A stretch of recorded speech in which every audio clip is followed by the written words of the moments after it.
Hey there, and a huge welcome to every elementary teacher tuning in. Today, we're diving into a topic that, it's really at the heart of everything we do in the classroom: how to spot and support our students with learning disabilities.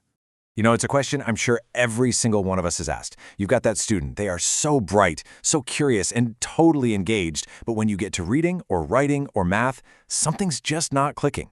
Well, that's the puzzle we're going to start piecing together today. All right, so first things first, we've got to build a solid foundation. In this first part, we're going to get crystal clear on what a learning disability actually is, and, maybe even more importantly, what it's not. Okay, so the most important thing to grab onto is right there in that definition. This is a neurological condition. It's all about how the brain is wired, how it takes in information, how it organizes it, and how it uses it. It's not about poor eyesight or hearing, and it is definitely not a reflection of a student's potential. And this right here, this is probably the single most important thing to remember. Students with learning disabilities often have average or even above average intelligence. They are trying, They are often trying incredibly hard. Their brains just operate on a different pathway. So our job isn't to fix them, but to really understand their unique wiring and teach them in a way that truly works for them. So this different wiring can show up in a few key ways. For instance, you've got dyslexia, which mainly impacts reading and spelling. Then there's dysgraphia, which affects writing and those fine motor skills.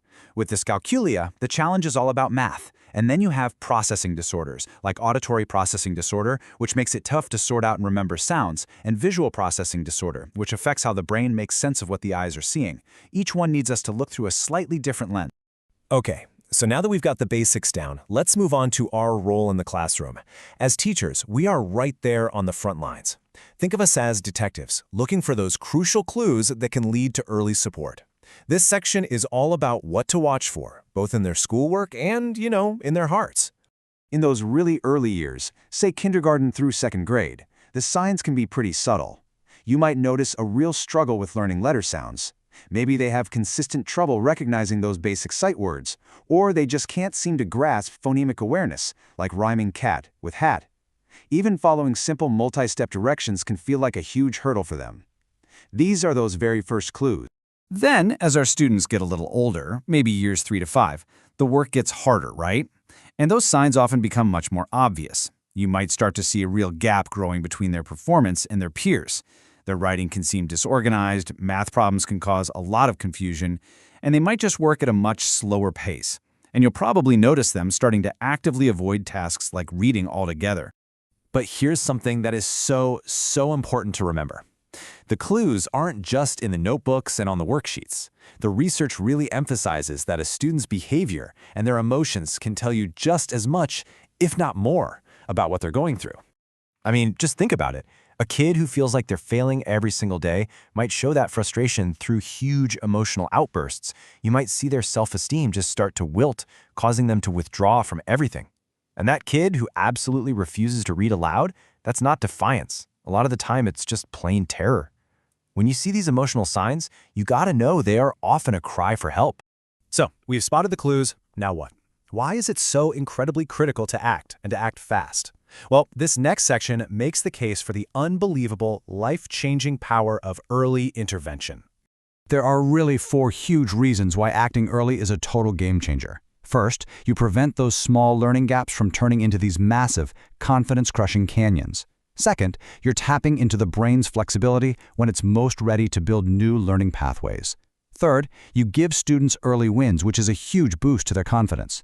And finally, all of this just leads to way better outcomes for them in the long run, both academically and emotionally.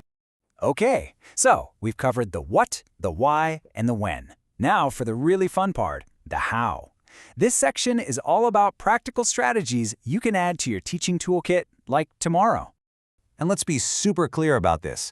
Early intervention doesn't mean you have to wait around for some official label or a formal diagnosis. Nope.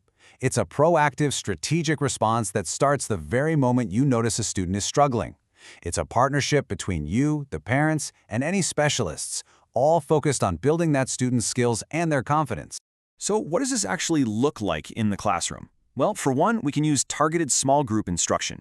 We can also engage multiple senses, sight, hearing, and touch in what we call multisensory teaching. Think about tracing letters in sand to really make that shape stick. We can use hands-on tools like blocks to make abstract math concepts feel real and concrete. And we can create predictable daily routines to provide that structure that really helps reduce anxiety. As we start to wrap things up, I really want to bring it all back to the most critical person in this whole process, you, the teacher.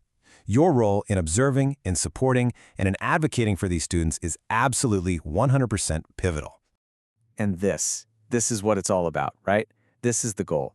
That bright, curious student who is struggling, with the right support, with a teacher who truly understands their unique brain, they can absolutely flourish. You have the power to change the entire trajectory of their educational journey. It's amazing. So I'll just leave you with this question to think about. Armed with this knowledge, and thinking about the students who are in your classroom right now, what's one step you can take, one new lens you can use to help unlock a student's incredible potential?